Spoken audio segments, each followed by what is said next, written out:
He's not a bat, he's a man who fights crime. And we're gonna watch him fight for a minute at a time. With John and Niall and a guest who doesn't rhyme. It's Bat Minute!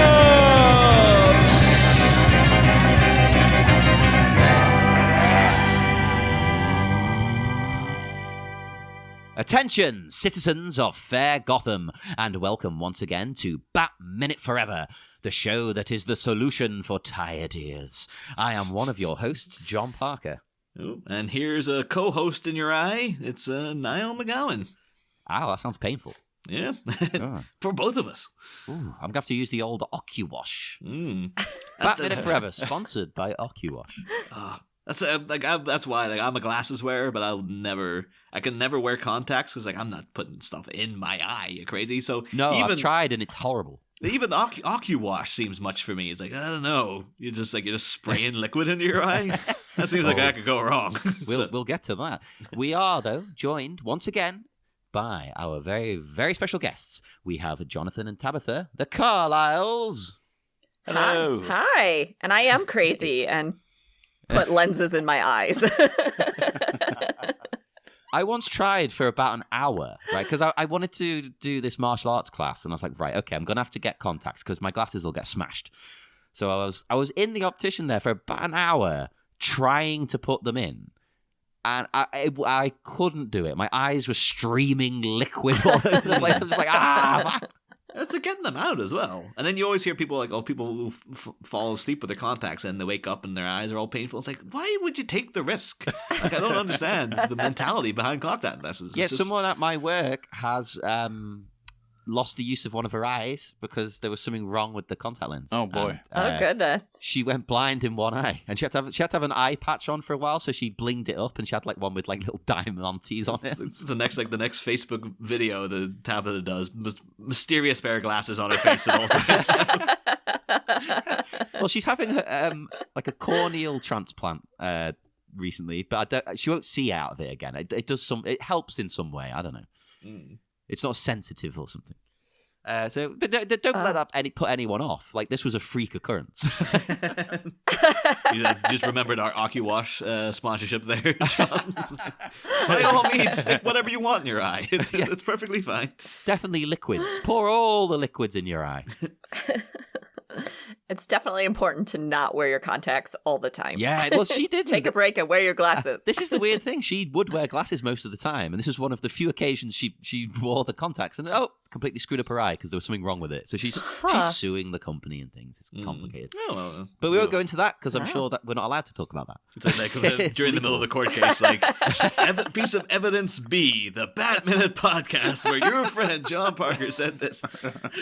I'm going to talk about it now just so I can be presented in court. But going through we'll various rewind this bit about how stupid Two-Face's hair is or something. Play that again. Yes, anyway, this is minute 11, and the minute starts with the Gordon gang, and it ends with a sad farewell. Yeah. Or is it?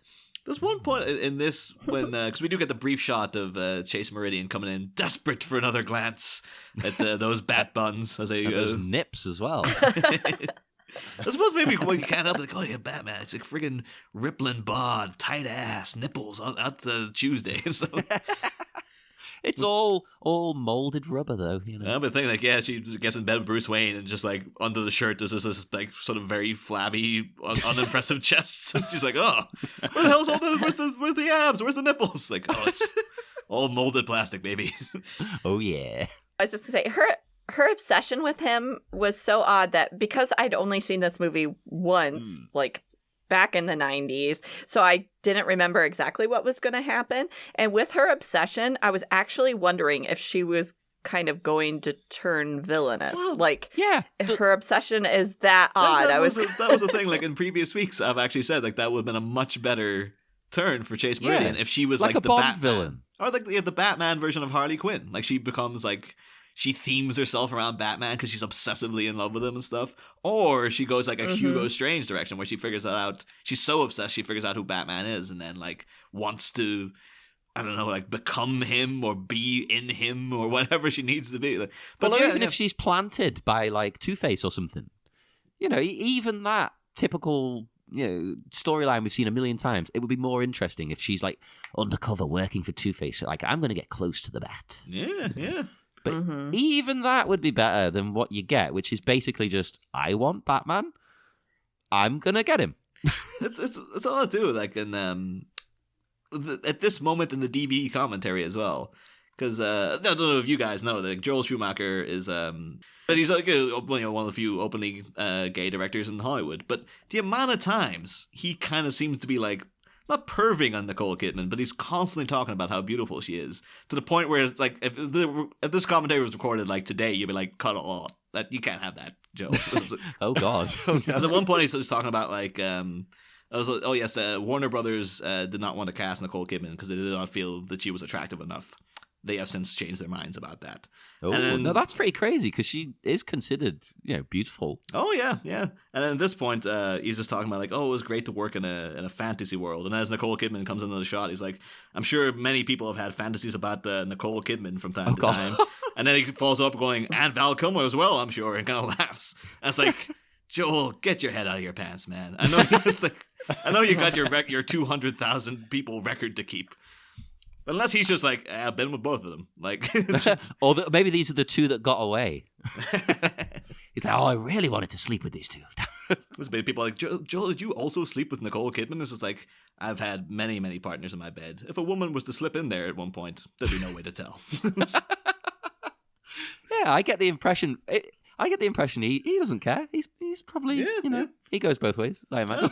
Again, too, in interviews, he seems like the nicest man in the world. So it's just like, I can imagine him charming people. But anyway.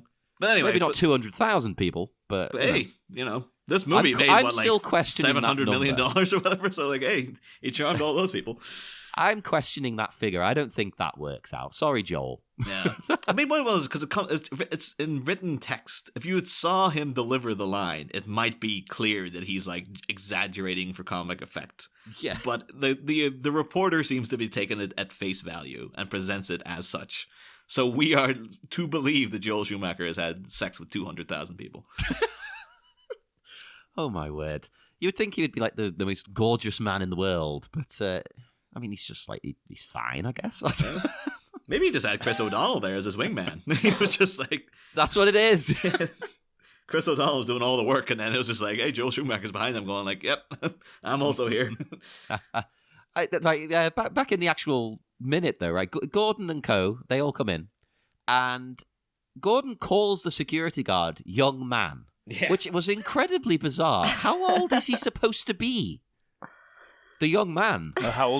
How old is Gordon? How old is Gordon? Gordon seems way too old for this job.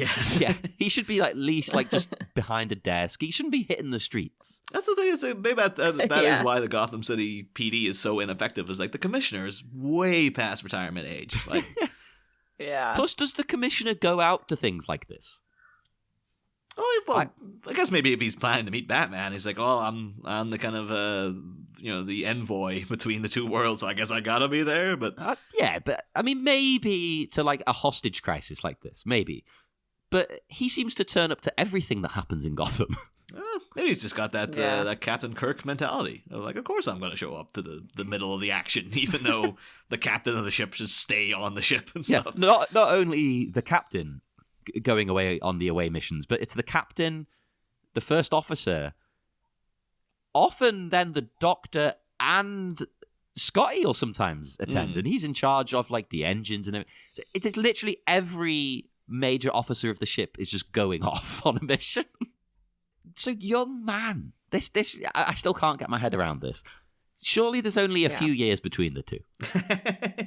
It seems a bit patronizing. Yeah, he's definitely not a young man. It could be like a security guard in Gotham is so stressful. Like that guy's like 19 years old. He's had a tough life. I think also he's trying to like sweet talk the guy a little bit because as it's not a long scene, but the whole time that they spend there, there's already police up on the I think they're just trying to like release his grip because he's probably just got a death grip on the whole God, thing. yeah, geez. So the commissioner's probably just trying to like sweet talk him down. People do always Relax a like little it bit. when you think they're a lot younger. I was just going to say, I don't really like it when I go to a store, though, and somebody calls me, and it'll be another woman even, like, how's your day today, honey? Or have a good day, sweetie. Oh, that's weird. Or anything like that. And I'm just like, I'm not honey, I'm not sweetie, and I'm not a little child. Like, why are you calling me this? Like, you're younger than me. Like, I've had some people that are like, in their young 20s saying that. I'm just like, you can call me ma'am, I guess, if you really want to call me something. See, that's a weird one to us, because we see that on a lot of American shows and movies. It's like, sir and ma'am. There's no way over here anyone would ever call you sir. Like, if someone called me that, I would think something was wrong. Well, that's the thing. Like you saying that, like, the honey sweetie thing. Like in shops in Ireland and the UK, you get that all the time from every teller. It'll be like, all right, darling, all this kind of thing. And you just take. they always call you. And I never even think about it. It's just like, yeah, it's just that's just the common. Oh no, that vernacular. annoys me. But I Really? think I'm in the minority. Yeah.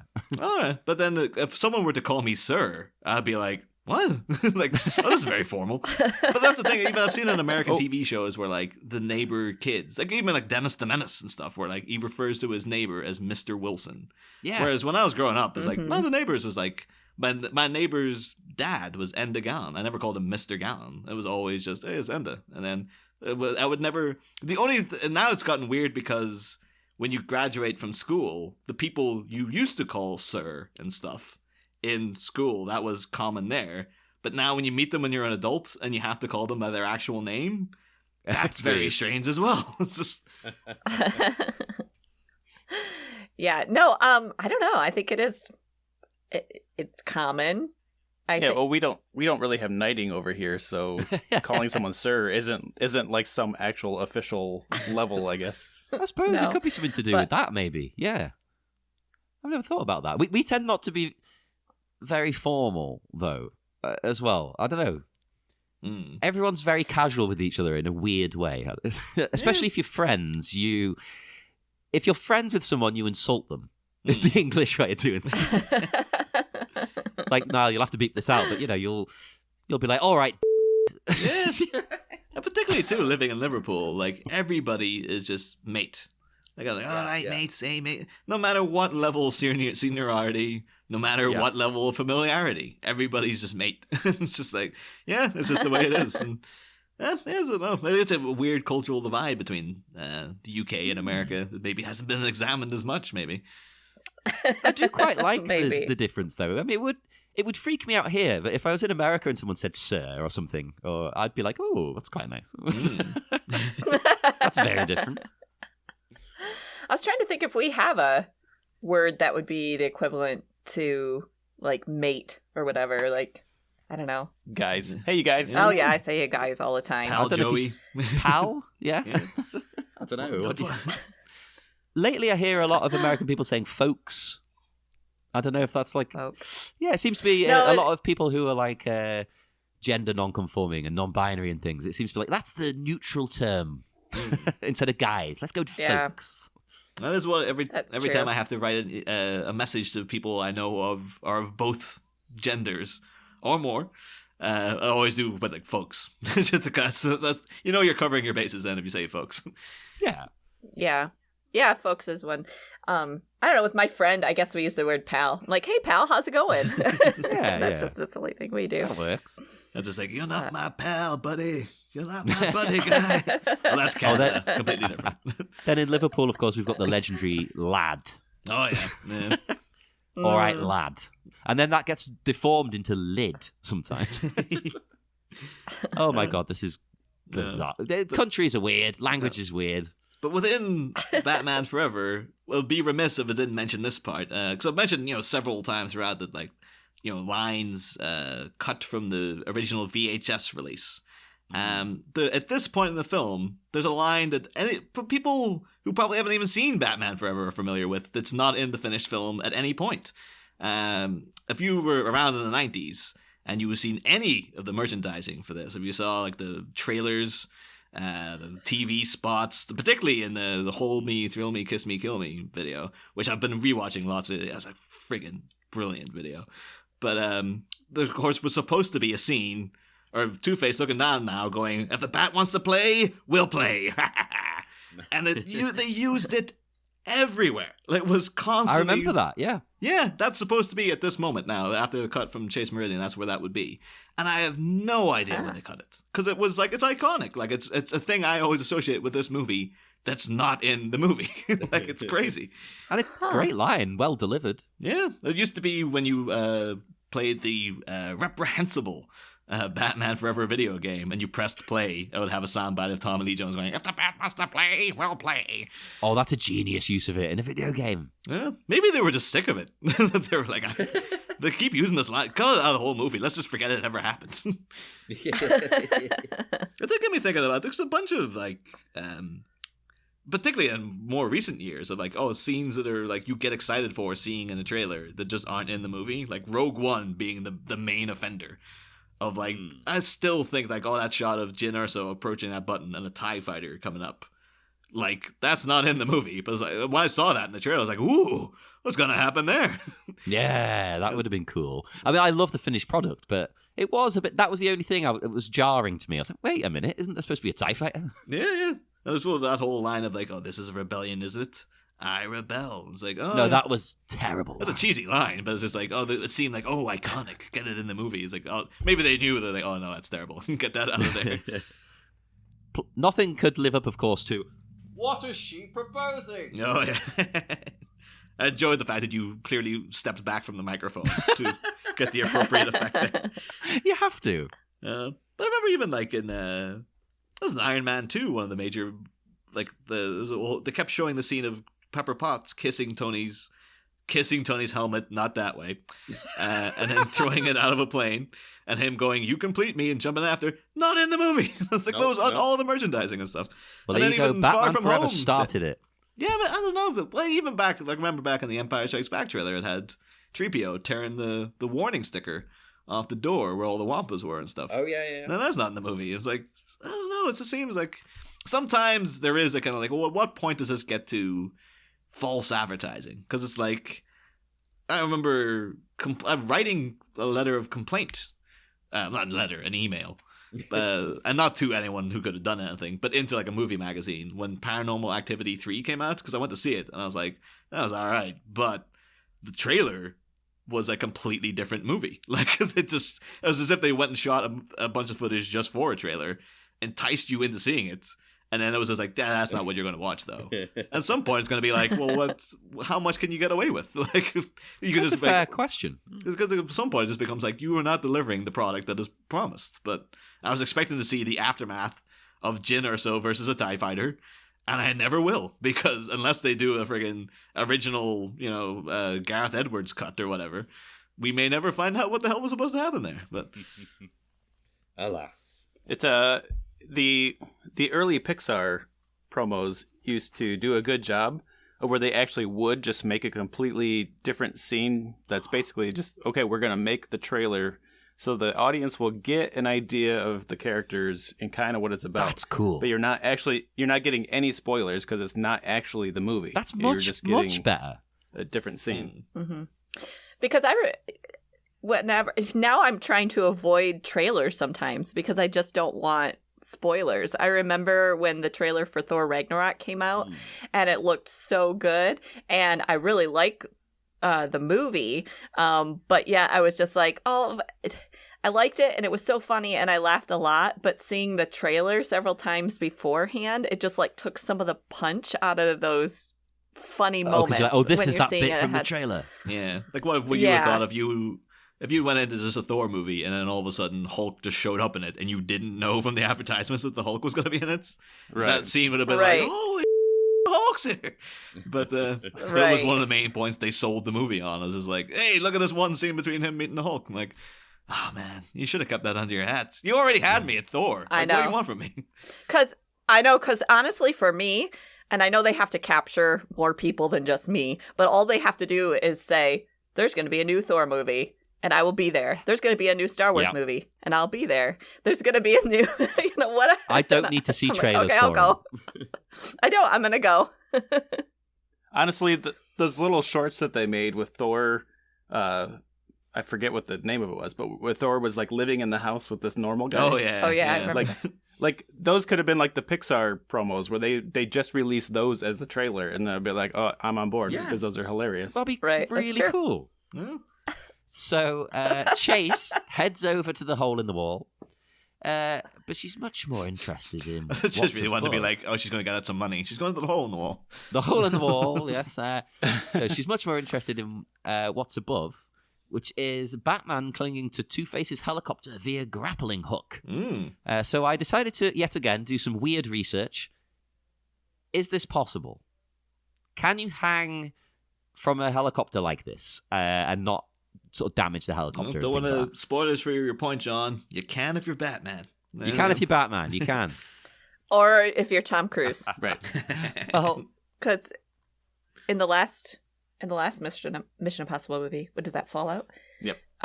Yeah, he's hanging from a real helicopter in that movie, Hmm. so you can. You can. Well, this is the thing. This is the thing. I specifically wanted to know if you can do it by grappling hook. That was hard to find. Oh, grappling hook. But, I had a look to see if it was doable. Yes, it is. Obviously, it's very, very dangerous unless the pilot is flying safely, which this guy is not at this point, let's be honest. But the closest I could find, the military has a device to do this called I'm probably going to pronounce this wrong. It's either a stabo rig or a stabo rig, which this one user on Quora, the website, described as creating a human charm bracelet of troops, which I thought was great because basically you can attach multiple people in a row to it, and you can have like a chain of 10 people dangling from a helicopter because it kind of like it works like like a jigsaw. Like one connects to the next. They have to be wearing a piece of equipment, but yeah, you can just sort of keep chaining people to it up to a certain weight limit, which is bizarre.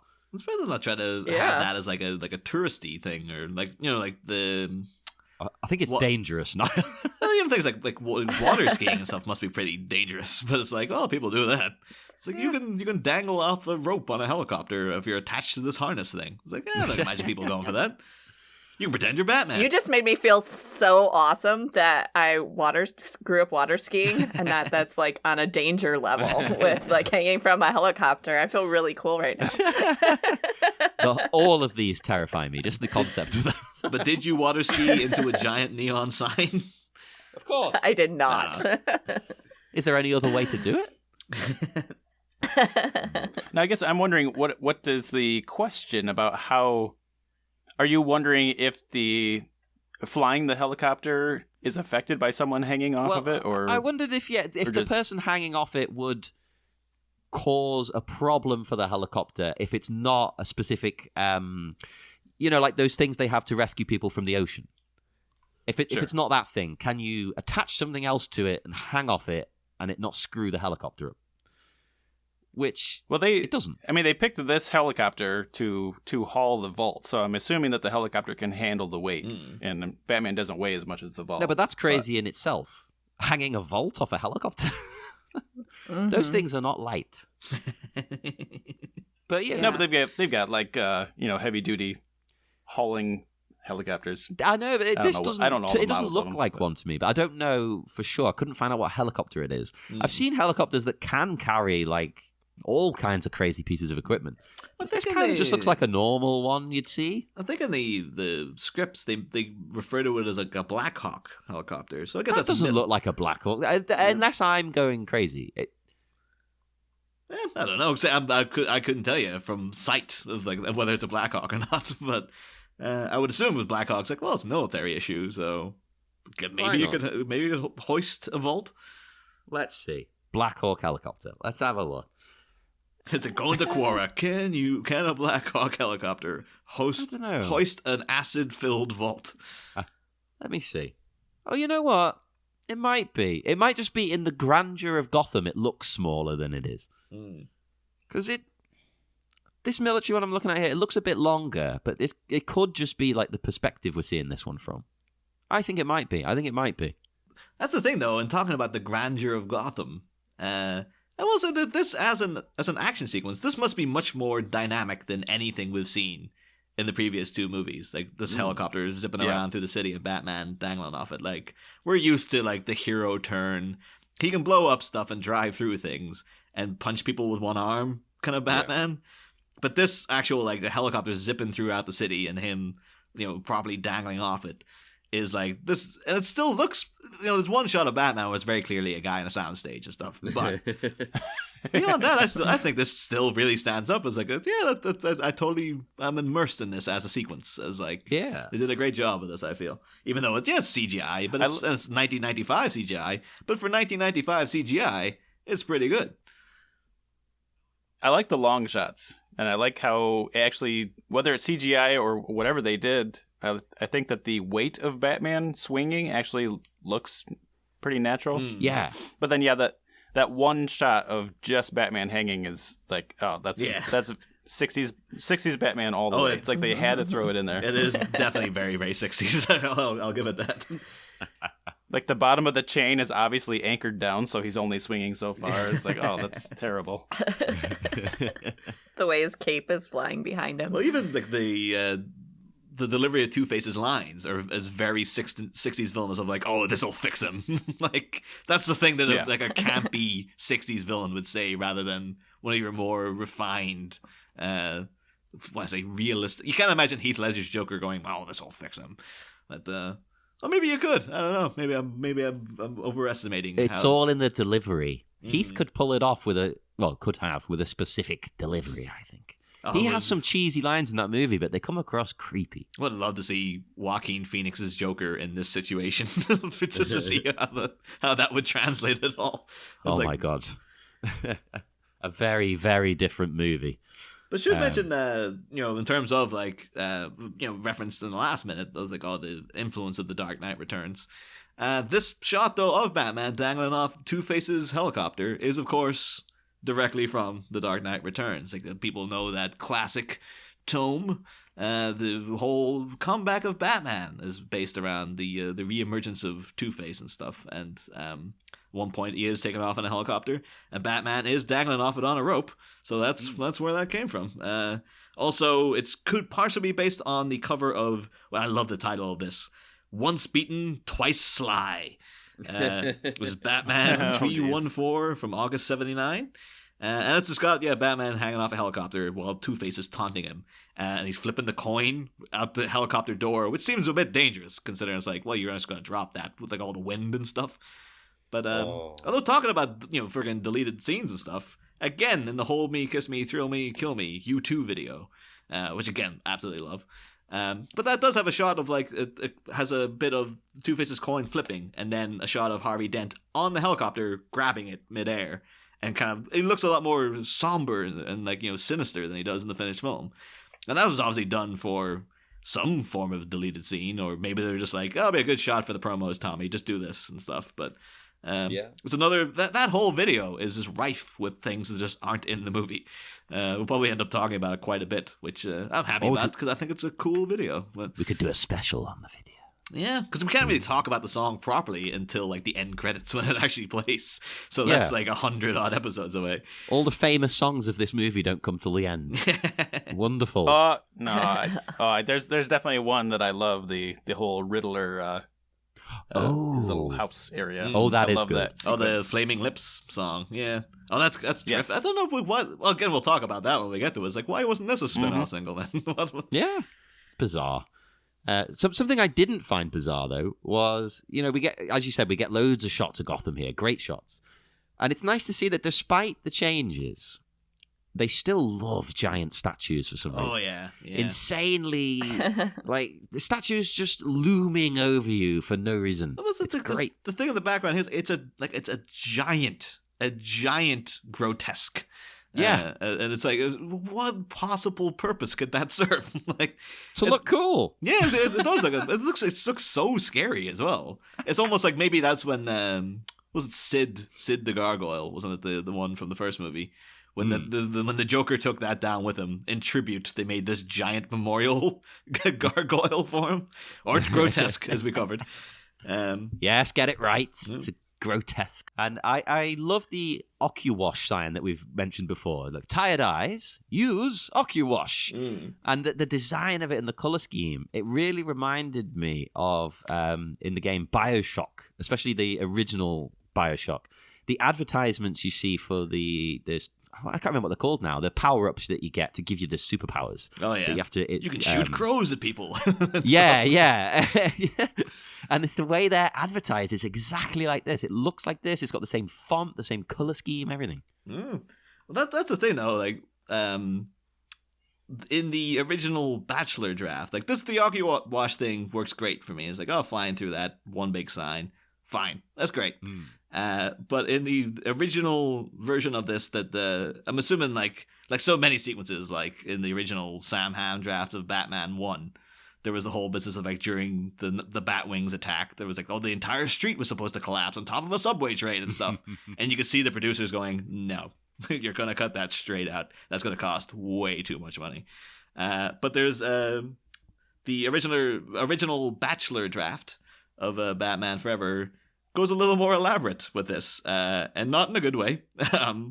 It's over Arkham Square, which apparently Arkham now has a square as well in the middle of the city.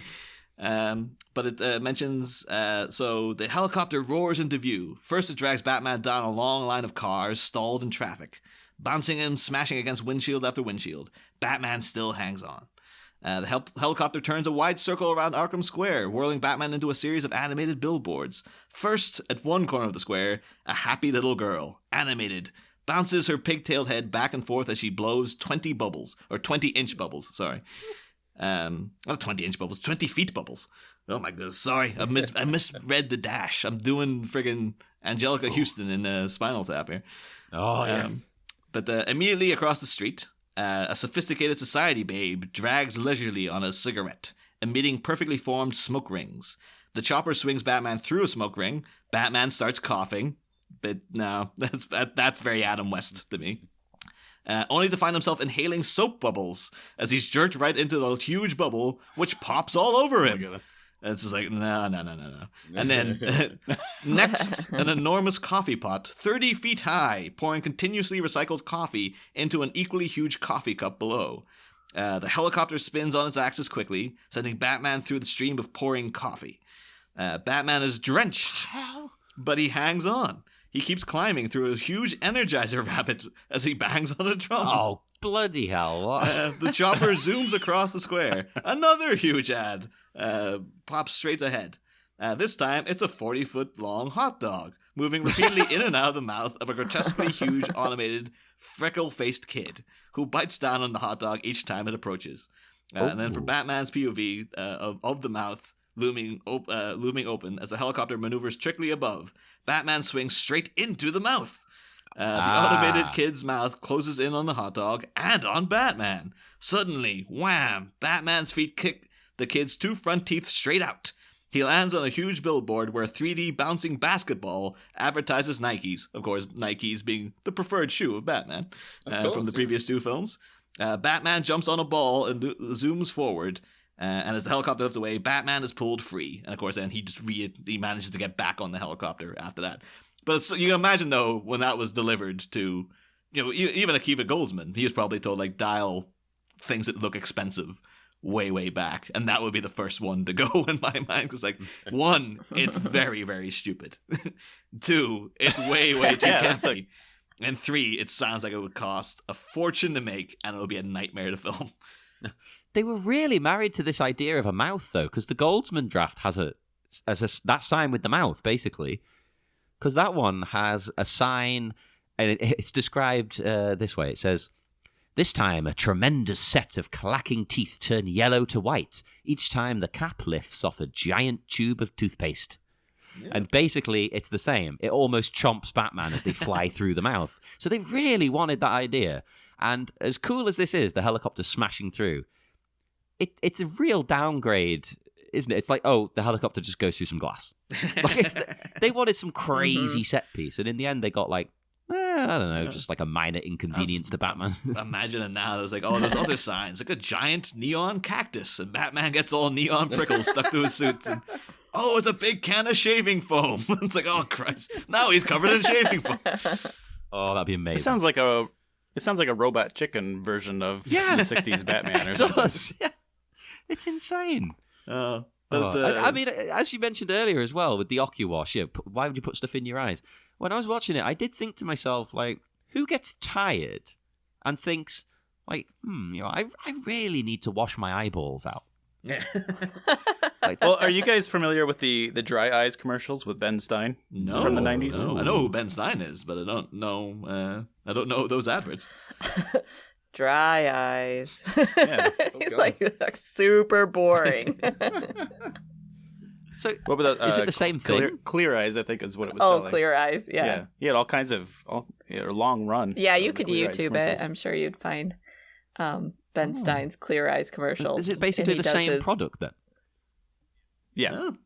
Yep. That's this. It's just like little eye drops that you put in to clear up your red eyes. We had that last season too, though, like infamous American adverts that we didn't get over here. Because, like, remember the newspaper kid in Batman Returns was Sean Whalen, who's the peanut butter in the mouth during the Aaron Burr, the Got Milk ad campaign, Oh, yeah. which we didn't have over here at all. But every time you'd mention to people, like, that's the kid from that, they were like, oh yeah, I know. Like, as if like that's common. He's so big over there that it's common knowledge. It's like, Yeah, everyone knows them. it's just like, oh, of course it's the Got Milk kid. It's like, but one thing though is, it's like, I wonder what they went for, particularly like an eyeball thing. Like, what was going on there? I was maybe I was giving them too much credit, because I was trying to think, like, what can I think of, like, giant eyeballs? And the only thing that came to mind was, I guess, again, tying into, like, New York in, like, the 20s and 30s, was like, isn't there a thing in The Great Gatsby where, like, they keep talking about this giant billboard where it's, like, two disembodied eyes advertising spectacles, and everyone keeps talking about how creepy it is and stuff? And I was like, oh, man, Great Gatsby, Bruce Wayne is a socialite who is, like, leading a double life where he's, like, parties to hide the pain and stuff like that. And I was like, I think I'm giving it way, way too much credit. Particularly as that's not really this version of Bruce Wayne either. He does not seem to be all that much of a socialite and stuff. But I think there's also a not too funny joke of just that it's an eyeball, and it's advertising relief for eye irritants, and they're flying right into the eyeball. Yeah. I guess, They're irritating the eye. let's say that was like Joel Schumacher. People keep reading this Great Gatsby thing into it. It was a very simple joke I was trying to set up. I guess it just didn't come across. Love here as well. Two-Face, because he looks out and he thinks he's won. He thinks he's got Batman, and it's where he goes, yes, yes, yes, yes, yes, yes, yes. I'll say the thing I really love about it is the line before of "Let's see." Let's see. He's probably a kid coming down at Christmas or something. He's just so excited by it. Yes, yes, yes, yes, yes. Oh, happy day. Farewell forever. And his goon, I think he just wants to be like, get off. Yeah, his goon seems we get a little bit of goon in each of these minutes, but the goon seems pretty normal. Like he's just flying a helicopter, just a dude. and he's letting Face know what's going on. Like, hey, Face, up here, back there, look at this over here. He probably thought it was a bit weird when Two-Face brought him that mask to wear, but he was like, okay, fine, this is the job, I'll do it. Yeah. It's just... The other thing is too, like, the amount of the amount of rings the guy's got in his eyebrow. It looks like it'd be a pain in the ass to take that mask on and off, because you'd keep getting caught in the rings and stuff. I only just thought of this now, but I wish his goons actually had, like, some of the goons were kind of goofy, clowned up, like this guy, but some of his other goons were just like dapper, like mob people, and they actually clash between the two groups. Yeah. That would have been good. Kind of a two-faced gang in that way. But they're not Two-Face, they're just each Two side. different, Of like his ladies. Yeah. Amazing. But they don't really seem to clash either. But this is the minute ends now. Yeah. Batman is finally dead, people. Like, Yes. I'm sorry to So let you that's all down last like ever this. episode. It's been a good run. Wow. A lot shorter film this season, but Yeah, and there's not going to be a third or fourth season. Yeah. Wait, this is the third. There's no more of the third and no fourth season. It's upsetting. I'll tell the children. yeah. But join us next minute for Two-Face Minute, the podcast all about the Two-Face movie that's coming up for the rest of the next 100 episodes. Yep. It's gonna happen. It's gonna happen, everybody. But does anyone have any more notes? I'm all noted out. I'm good. Not bad. Oh, except for the chain. The chain always, how the chain drags behind the helicopter when he looks out and he sees Batman's not there. Something about the way that chain hangs gets me and makes me laugh. That's very specific, and I love it. It makes you laugh, huh? Well, yeah, because it looks like it's like being held up by something. Oh, yeah. It's not flapping in the breeze or anything. It's like it's curved up. Yeah, like it's a bit. connected to something that's flying behind them. Right. Right. What could it be? This is now just Jonathan's taking notes for like any time he needs to cheer up Tabitha at home. He's just gonna like hang a chain out the window or something. Hey, get a look at this. Look at this chain. It's just hanging here. And he's just cackling else. We're going, this'll fix her. Just watching from afar going, let's see. But We get older and we're just walking down the street and I'm just making her laugh and I was like, well, those people are they need to go in a home. Need to go in a home. well, once more, would you like to tell our guests where they can find you online and your wonderful, wonderful work? Oh, he's pointing at me. I do not host a podcast, but you can find me guesting on Jonathan's podcast, UHF 60 Second, UHF60second.com. And also recently we recorded for the 3rd season of Rocky Minute. We guested on a few minutes there, and I believe that'll be releasing probably close to the same time as this. So you can check us out over at Rocky Minute. Oh, hell yeah. And come and talk to us on Facebook at the Batminute Listeners Cave. And check out our website, thebatminute.com. And, buy a t-shirt, TeePublic. We'll get next to no money for your purchase, but it all helps. But now it's time to toss the coin. So let's see. It's going to be tails. No, I'm going to say, tails survive. Head off with your heads. So, will you be back for Friday? Yes, tails. Ooh. Yay! You've survived once more. That was close. That was close. Because this could have been your final podcast appearance, which would have been interesting. I know. Yes. And we will see you again on Friday for more Bat Minute Forever. Next time, aviated violence. A purple, the partially purple physiognomy prattles with glee as he finally visits his vengeance upon a valiant vigilante. But has this elated loon spoken too soon as an unconquerable caped copper finally gets to the chopper? Find out Friday. Ooh, good job, Mr. J. I hope the bat gets what's coming to him. Well, Harley, find out Friday, same Bat Pod, different Bat Minute. Ba-da-da, ba-da-da-da-da-da-da-da-da.